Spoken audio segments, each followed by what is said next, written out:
what are the qualities you look out for when you're recruiting for interns? More soft skills than hard skills. We look more for qualities that we cannot teach. So we can't teach you to be passionate, right? So passion, desire, dedication, and then history of trying to break into the field. Welcome once again to another episode of my Cyber Journey podcast. In the room with me, I have the founder and CEO of Digiss. It's been long coming that I really wanted to have this conversation and episode with him, and I'm so sure that you're going to learn a lot from me because he has a lot of experience, not just in Nigeria here, but outside of Nigeria. And also, he's one of the instructors on Udemy. He has resources, instructional videos on Udemy. And I know he had a lot of things in stock for us. So, can we just welcome Mr. Moyosore? Welcome, sir. Thanks for having me. I'm excited to have this conversation with you. Thank you so much for this. I'm really privileged to have this conversation with you because I know you have a lot of things to do, but you still without time to have this session with us. And one thing I want to do is I want to really applaud and commend you for all the things you're doing, most especially having provisions for internship, for cybersecurity UPs and entry level roles and all that. And I believe that's one of the challenges of getting into cybersecurity is having an hands-on experience. And this is the things you are also passionate about, giving people the opportunity to have the experience in that field. And, from there, you start flying and all that. And I really commend you for that. And we talk and speaking to that on having the opportunities and also what other organizations can do to ensure that other people have this kind of opportunity to have that experience as well. I would like you to introduce yourself to the audience. And before that, just tell us the community, say a little mind, introduce yourself, then we start the session. Thank you, sir. Sure. My name, Mobolaji Moyosore. But the British and the Americans call me Manny, so you're free to call me Manny too. Shout out to the community. You guys are doing a lot of fantastic stuff. I see your content. I see other people are trying to advance the field. So well done to you. As I said, it's a this conversation.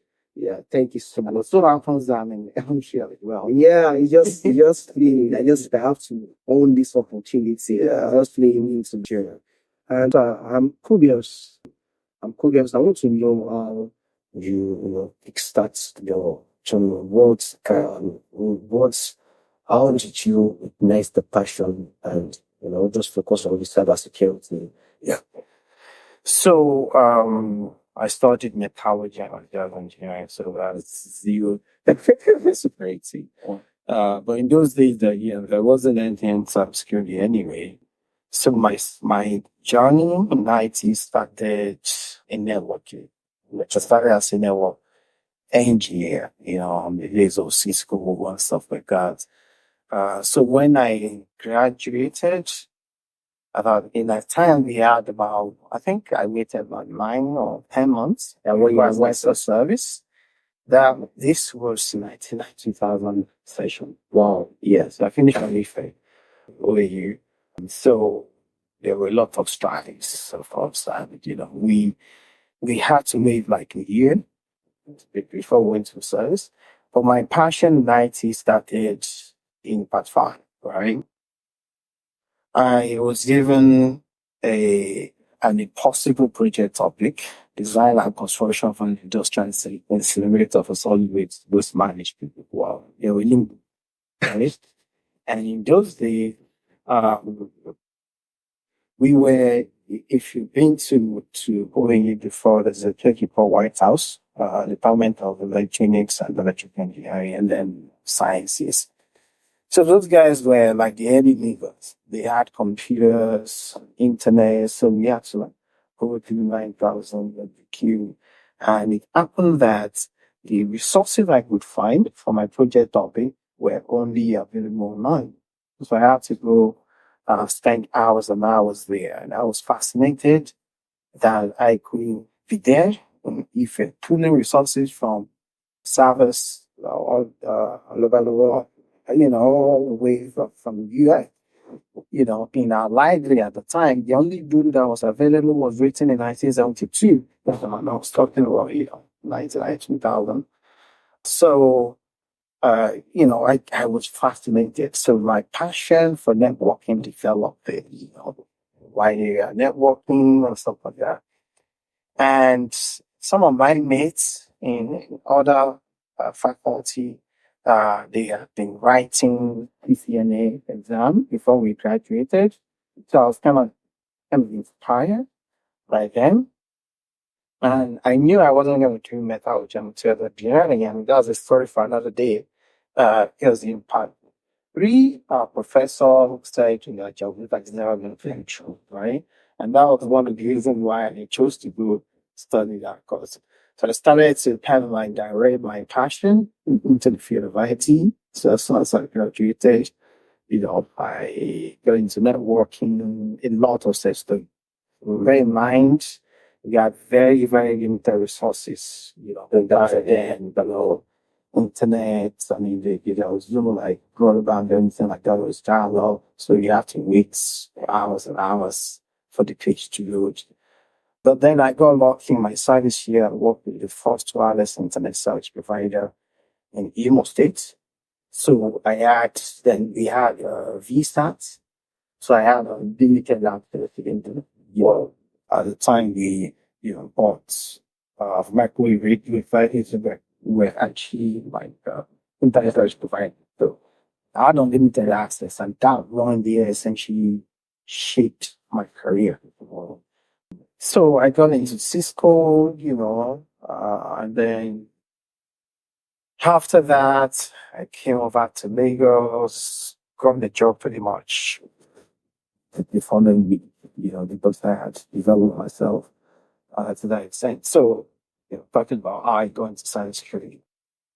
I used to work for a company in Lagos then. It was an internet and telephone service provider. It was so what we used to sell international prepaid cards. Bear in mind, these were days when, the MCN and Econet, all these guys were just coming on board. So, and the way you get to the platform is you get a card, and then you dial an access code to get on the platform, and then Nitel will connect you. So from wherever you are to Nitel platform, you dial a code, and then from there you search, you punch in your card. It's a prepaid card, so you have to pin it off and use the code to call abroad. So that's what we were doing, but we were pretty much doing this you have the server here right next to you. You could solve the web on the server, right? So we got I think it was Melissa or MS Blast, there was that, patching. So we got it and everything got wiped off. Wow. Actually building the system, it's catching the one again. So the platform was down. Typically you dial 15454 to get on the United side of things. So whenever the customers had 15454, it was hitting that server that was sent. So essentially there was no path here or night. So that took us about 2 days to bring it up. And the company had lost a lot. So I was curious. I started doing gig and music cybersecurity. This was 2003.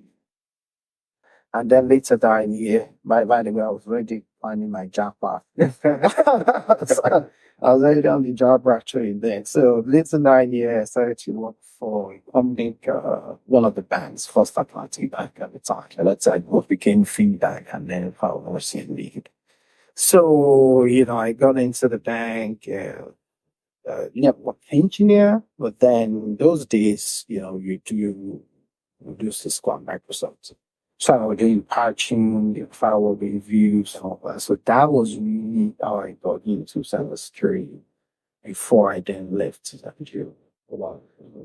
Wow, thank you for that. You made mention of something like during those times there was no resources, you had to really manage.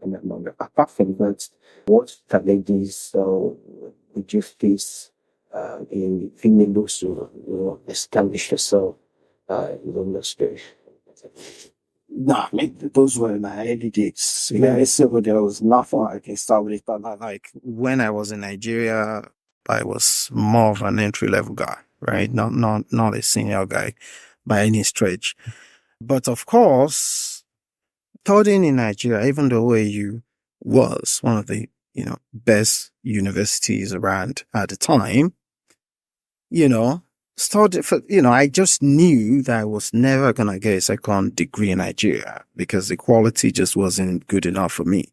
So apart from trying to get into IT, I'd always wanted to like get a second degree in IT, right? So that was what informed my traveling to the UK.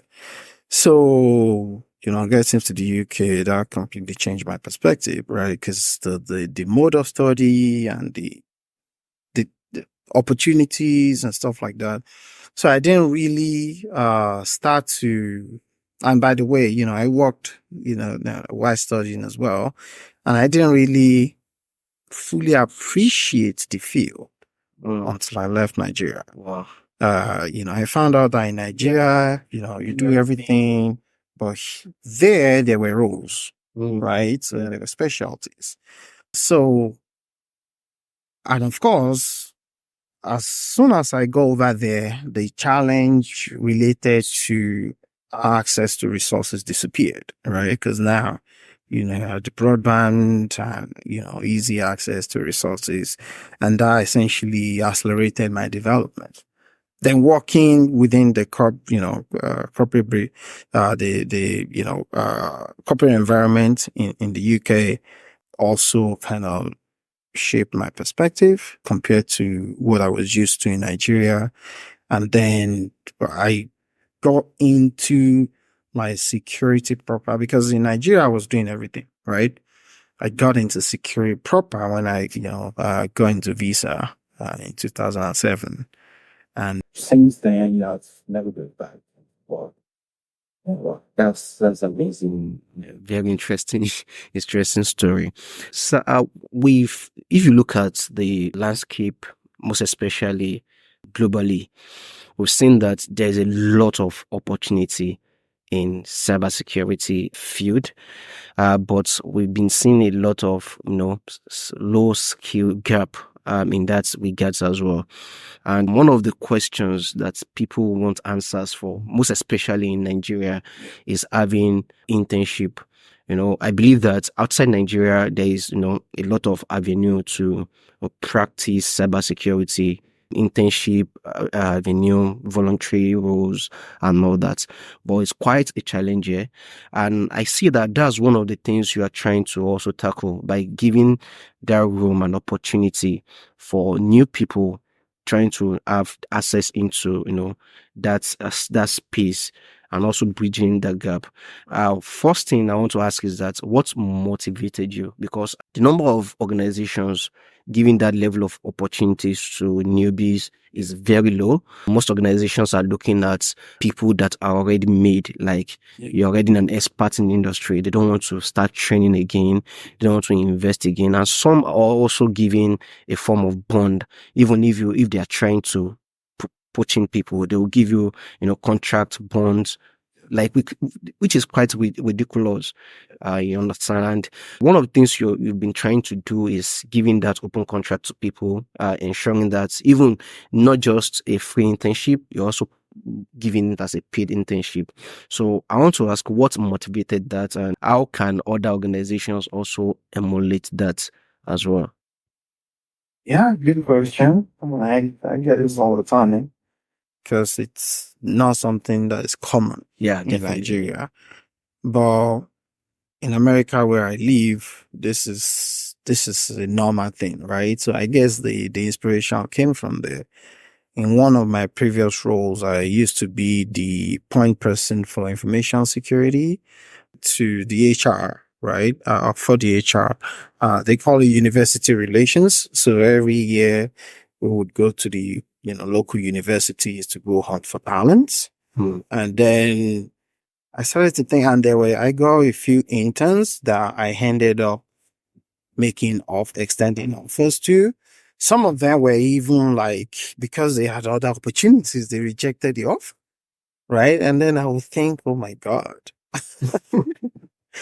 Ah, man, I wish this kind of thing would be available in Nigeria. It was like 9, 10 years ago. So I started to think, I hadn't even formed Digiss in the US then. And I started to think, one day I would love to be able to do this in Nigeria. So that began less than a year ago. And I've been asked the question around, what's in it for us as an organization. And first and foremost is corporate social responsibility for us, right? The country doesn't even pay attention to its own resources, right? There's so much focus on oil, right? When you have way more than oil in your people. I think it was 3 or 4 years ago, India made almost $300 billion. Well, in IT extent, right? Talent, and it is 4 years. And Nigeria has the potential to make at least 20% of that because we have so much talent. And, we have a government that isn't really paying attention to that. And a lot of organizations, like you said, they give you something with the right hand and take it, left them because they want to protect themselves, right? Everybody, that element of trust is no longer, and all the elements of, like, say, paying forward, everybody wants to gain something now. What does it mean for me now? Instead of just paying forward. So we looked at our organization and thought, we always have reason to hire, right? And whenever you want to hire, you post job opportunities out there, and then you go through this process of filtering and interviewing. You don't really know how long they're gonna last in your environment. So then we figure that instead of doing that, why don't we create a talent pipeline? Some of those guys will get hired. Okay, good luck to them. But a lot of those guys also, we end up working for us, right? They may go to other places, and then when we need them, we can bring them back. Obviously, better, much better work environments. So there are a lot of benefits in it for us, and then for them as well. And more importantly, there are a lot of organizations that are developing training people to get into cybersecurity, right? So you have organizations that are maybe training about 500 a year. And then you can find 500 opportunities in Nigeria a year in cybersecurity, right? So a lot of those people, we have no opportunity. They're not even like fully baked anyway, right? Because they are very limited and some opportunity to really work in an environment. I believe it or not, very, very different, right? Just doing something, watching something on YouTube, and reading a book. It's very, very different from dealing with human beings and, when you get into the field, right? Monitoring live networks, responding to live incidents, progressing those incidents, and a lot of the dynamics that the books will not teach you. So we believe that, if we bring in interns, train them for the first 7 weeks, and then give them the exposure in the last 7 weeks, essentially it will change their thought process, and then get them fully prepared, for a corporate and for a corporate environment. I like to use the example of, in sports, right? If I have kids that are trained into football, American football, NFL, and they both have two boys, they put one to professional football play, right? And guess what? Their odds are less than 0.05%. So, you have well, every year you have over a million high school, high school graduates and college graduates that, going into college, and less than 300 of them become professional. So that's like 0.025%. So cybersecurity is like that, although all start significantly higher, say maybe 5 to 10%. But in order to get to that point, you need to go through all these organizations that are trained, right? That there are a few of them that get into our program. So we don't want to be at the start of it. We want to be at the end of it. You already have a lot of organizations, introducing people to the field. Okay, so, we're here. If after you finish that program, this becomes a natural progression for you. And then hopefully after this program, you land the opportunity that you're seeking. But for some with university fund, those programs into job opportunity, we're just trying to help you the ball down the field to, and that's why a lot of people have also asked, why just 4 people every quarter? Well, it's this sport, not quantity, right? So, and those opportunities, we don't like to set a false sense of security. In this field, if no security at all, it's better than the false sense of it, right? So we can only develop, considering our limited resources, in order to develop 4 to 6 for it. One. That's security and the highlights compared to all now. Correct. Yeah, but that's the big question. Yeah, that's a good. And one of the questions I would also like to ask is that based on the wealth of experience you've had and the things you've seen and all that, do you think there are ways in order to mitigate this shortage of internship in Nigeria?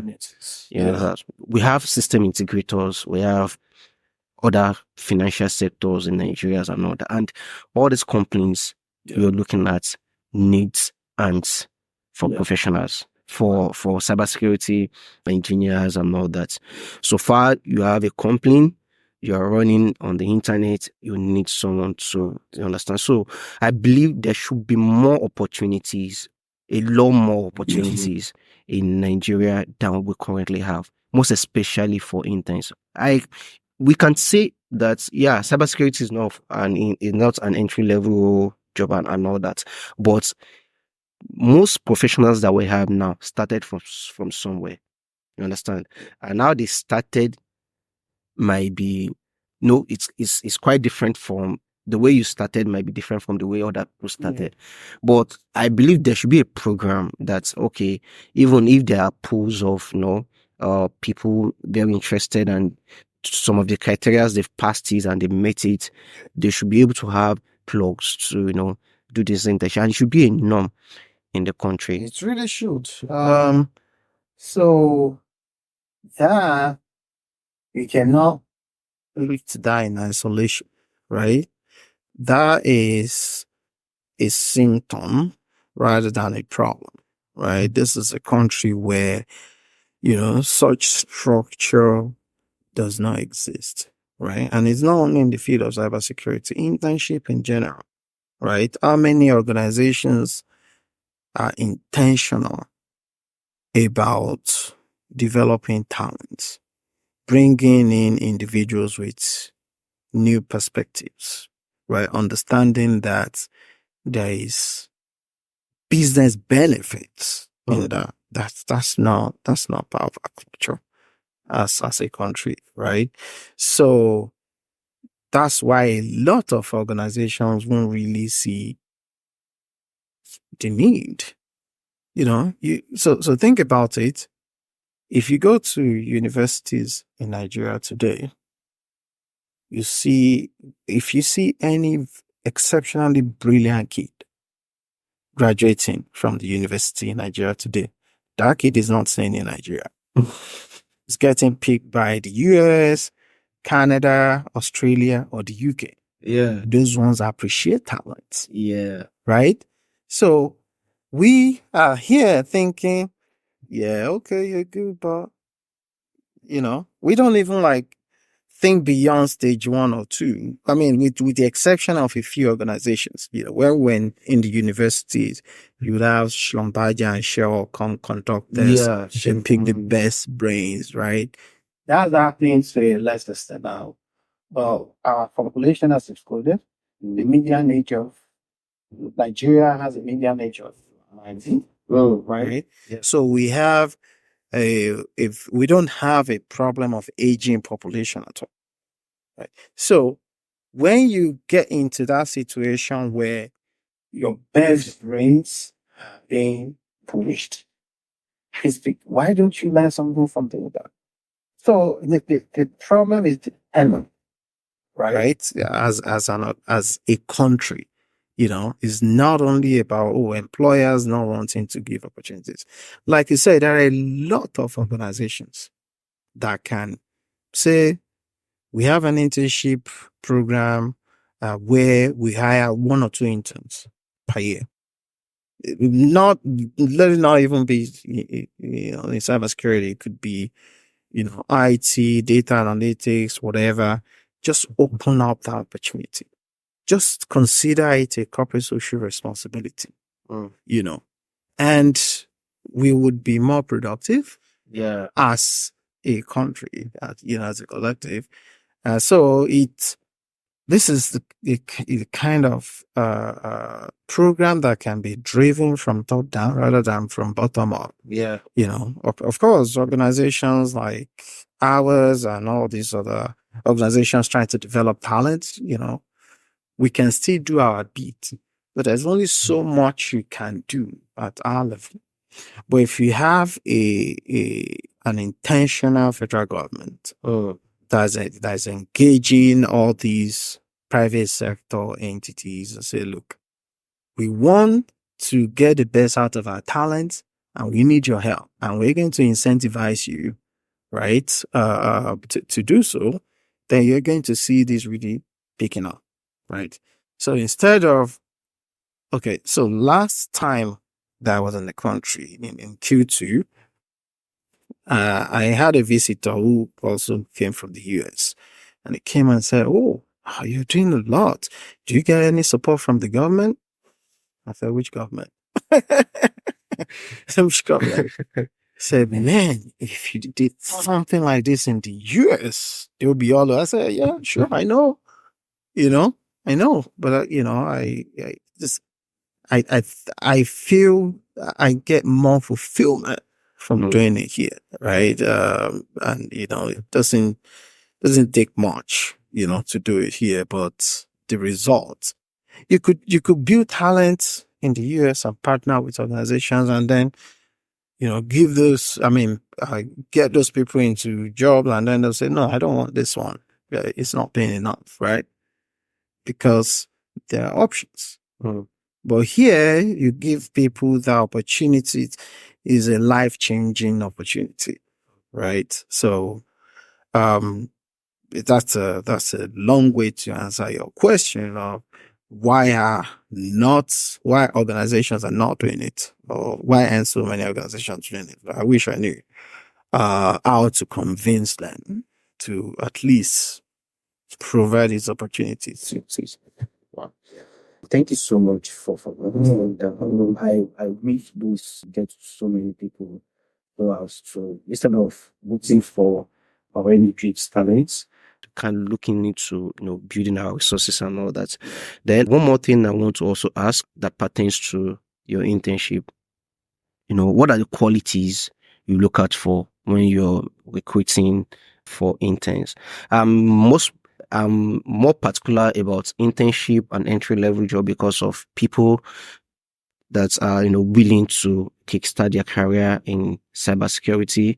A lot of people have done a lot of studies, watch YouTube, done a lot of training on Udemy and all that, and looking for hands-on experience and all that. So that's my major concern. And I want to know, what are the qualities you look out for when you're maybe recruiting or trying to get the pool of interns into your program? Yeah. So More soft skill than hard skills. There are a lot of things we look more for qualities that we cannot teach, skills that we can teach, but you can't go read up on. So we can't teach you to be passionate, right? So passion, desire, dedication, and then history of trying to break into the field. Your desire has to be genuine. Not everyone that applies.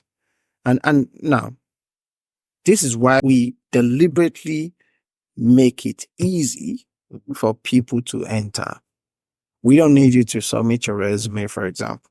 We just have a LinkedIn profile, and then you can apply within 30 seconds.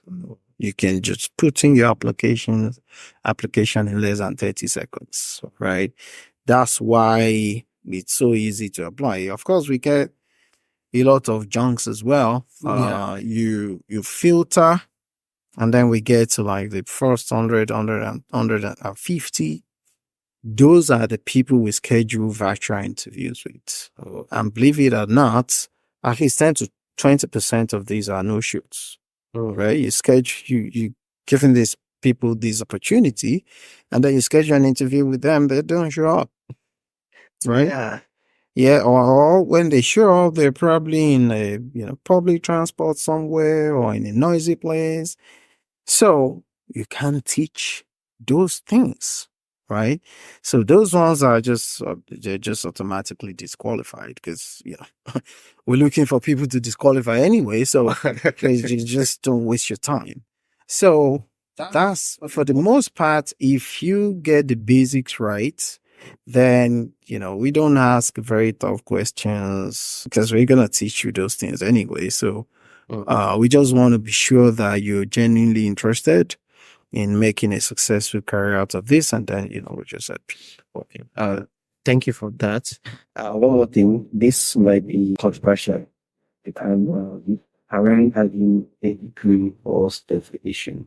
So, for instance, I'm passionate about cybersecurity. Yeah, of course, I have my SSC O level result and all that. But along the way, I just developed the passion, and I started, doing a lot of trainings and certifications and all that. But I don't have a degree. Would such person be considered for your internship? Because I have a lot of scenarios like that, and I'm always, because of the kind of structure we have in Nigeria, I'm not seeing much organizations looking past your first level degree. And yeah, you might have the passion, you have some certifications, some trainings and all that, and you might be that resourceful, but that's BSc is still a clause. So what do you think, sir?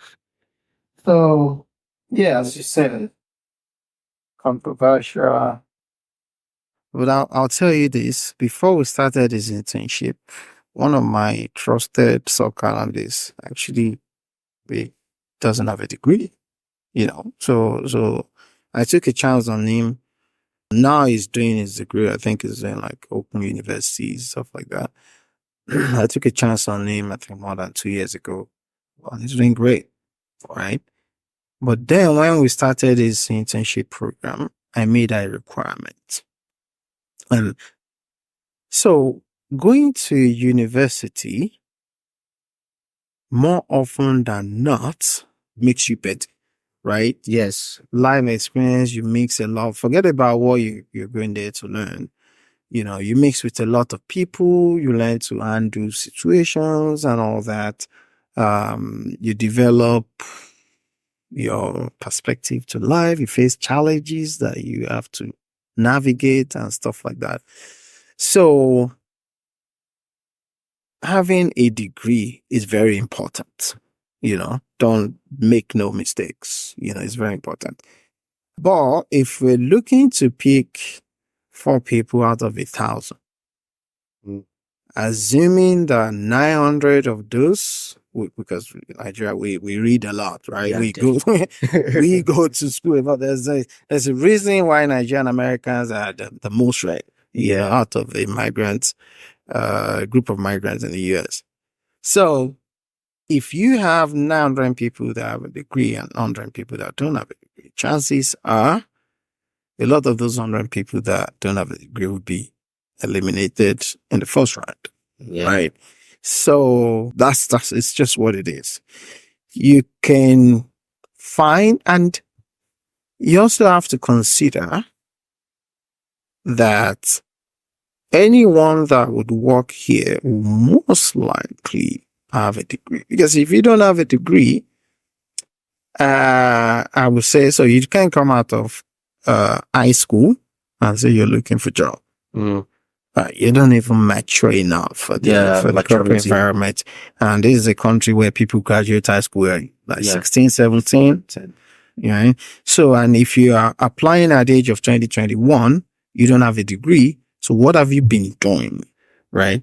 Okay, maybe you're a rock star who, is very good with coding and you've developed product and you have that talent. You just don't think university is for you.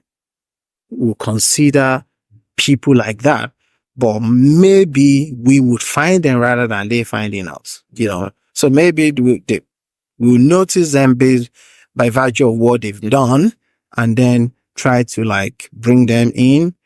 But it'll be difficult for them to come in through this internship program. Yeah, it's just at least 1% of the pool. At least that's maybe out of 1%. Yeah. At least in consideration, maybe 5% has that chance. Then less. It will be less than that. Yes. So very. Because I tell you, the people that do the initial stages. Yeah, and I understand because of the competition, people trying to learn this. And by the way, but bear in mind, we don't say, you have to have first class or 2-1, or you can have pass, right? You can have extra year in the third class or pass. We'll still give you a chance. You could be 35. We'll still give you a chance. Male or female, we still give you a chance. So we're already casting them wide. Yeah, right? You don't have a degree.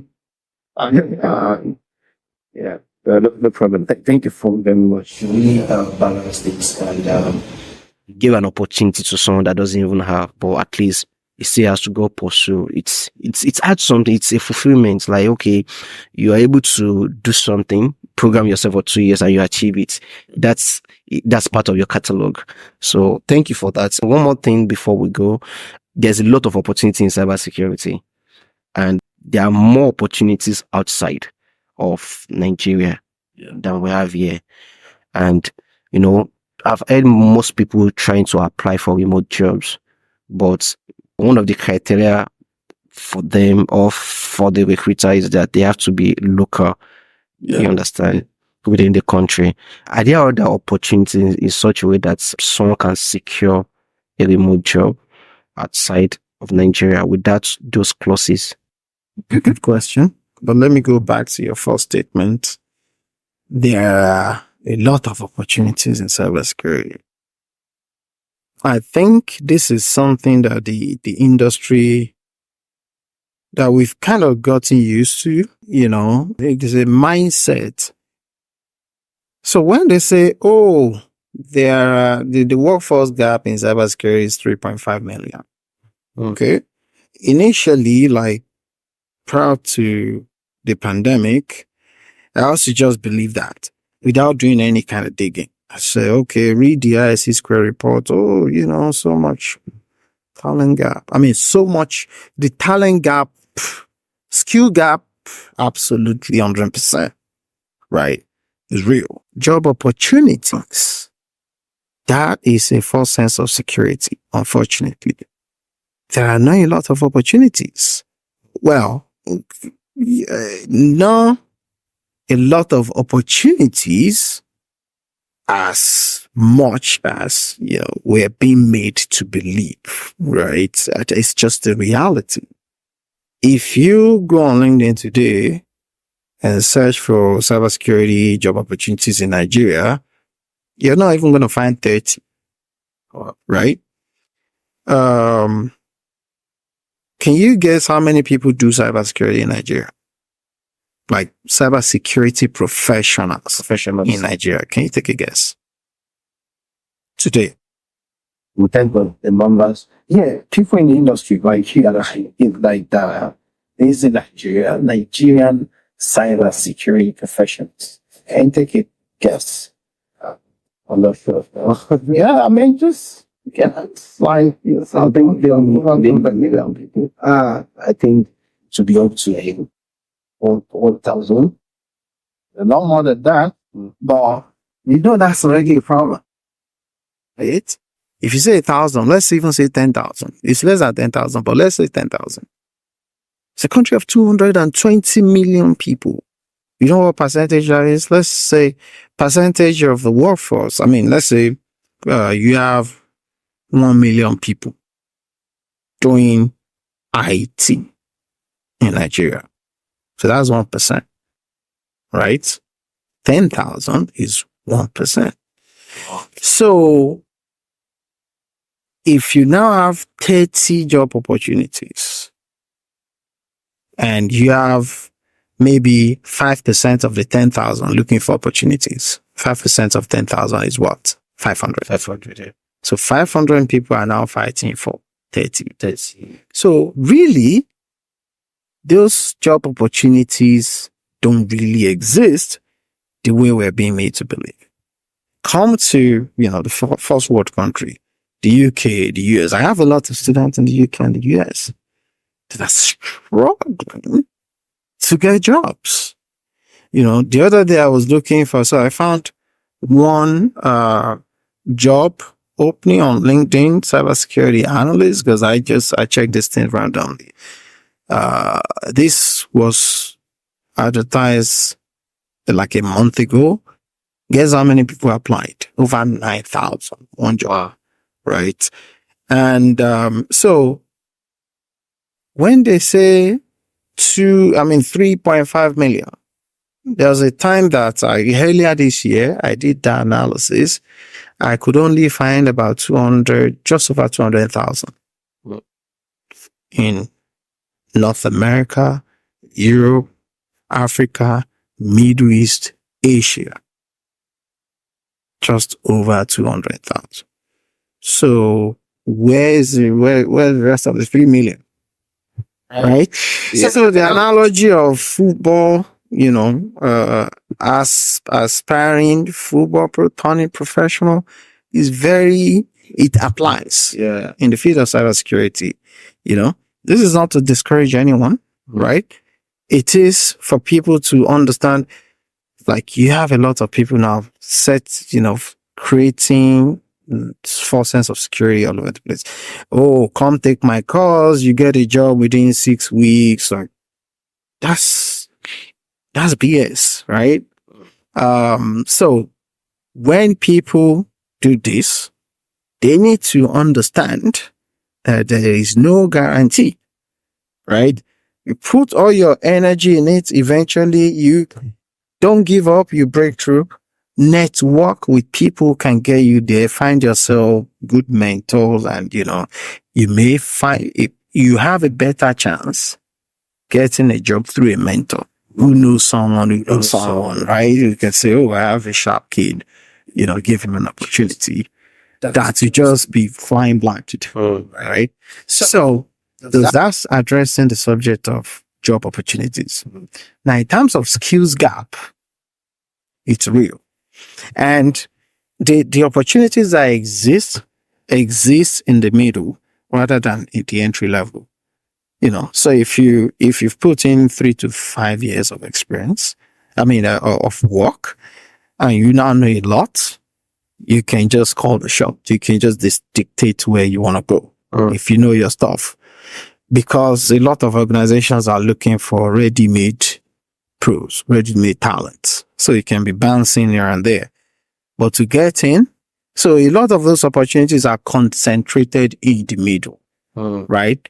Now you get to the top, you want to be a CISO, good luck. That is extremely competitive as well, right? So when you talk about skills shortage, yes, it's a problem that professionals need to address, right? But then again, in some culture, in some part of the world, you have people who don't want to transfer knowledge. They don't want to share what they know because they see the people they're training as threats, right? In other times, you are mandated to document your knowledge because, especially if you're a flight risk, right? If you can leave the company, choose to leave the company at any time, then they're going to be in trouble. We see that happening a lot in Nigeria with the banks. Yeah. So that skills gap definitely exists. In my career, I've had to I don't remember hiring somebody that I didn't really need. They just came in and that's it. Right? Still need to show them some things. So, yeah. Mr. Chairman was job outside. He used to pull me and phone to address that. And the young boys. Or Nigeria's reputation. It's a challenge that we are also facing as a business because our business model is predominantly, providing services to US companies. And we get into situations sometimes where they say, oh, the conversation is going well and all that. And I say, oh, your stock is in Nigeria? No, we can't touch that. They know that's it. That kills the conversation. And that is understandable. Even though there are clients where you say, look, even though the resources are in Nigeria, the traffic will originate from Virginia, going to AWS workspaces. We do not come into your network through any other ways, right? Some will be open to that. Most will be like, no, we're still not direct, right? So that is B2B. Now think of situations where you have, individuals trying to work for, an organization. And the reason why a lot of them say you have to be within the country, especially in America, is also time zone issue. So if the company is in California, for example, right? And the employee is in Nigeria, that's 8 hours, right? In some cases, it could be 9 hours considering daylight savings. So it's just not optimal, right?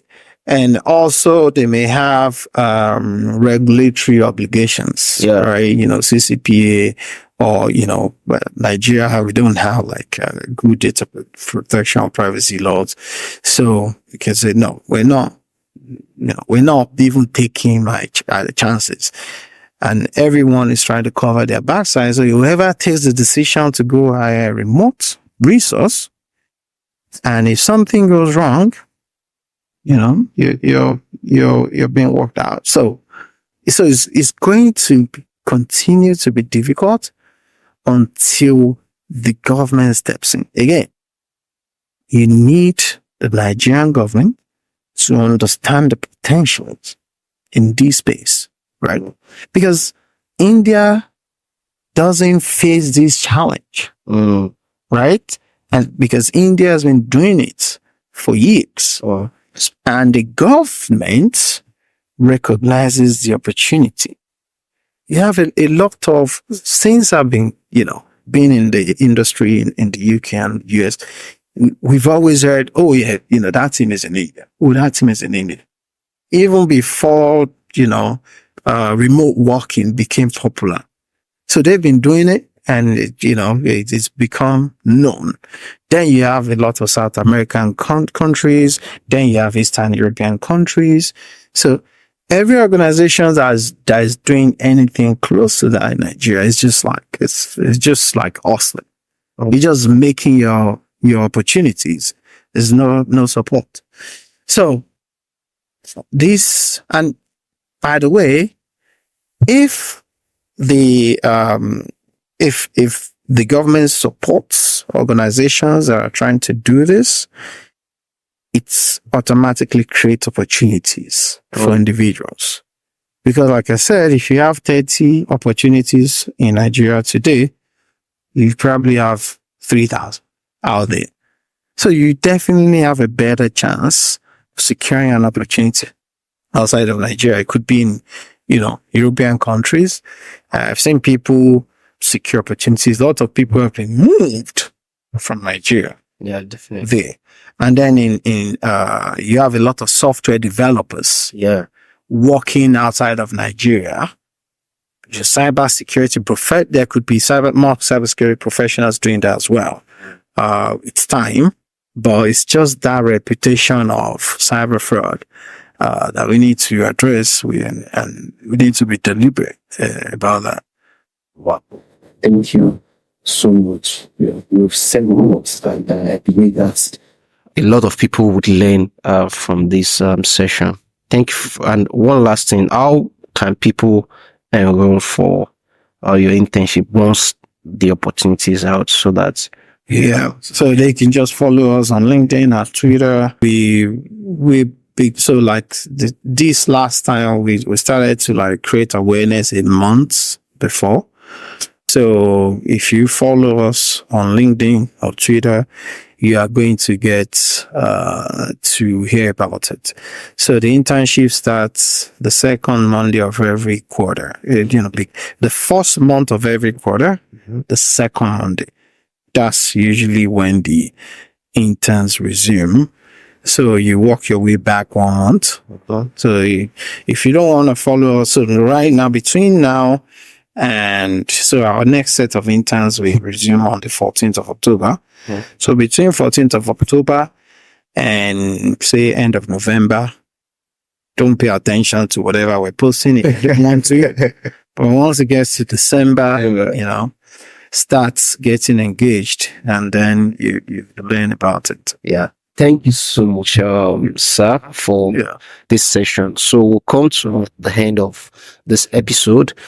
Please kindly share, comment, and follow Digiss on LinkedIn, Twitter, and every other social media platform. And don't forget to subscribe, like, and comment, and share this with your people that will need this. It's all about having opportunities and scaling. Thank you so much. See you next time.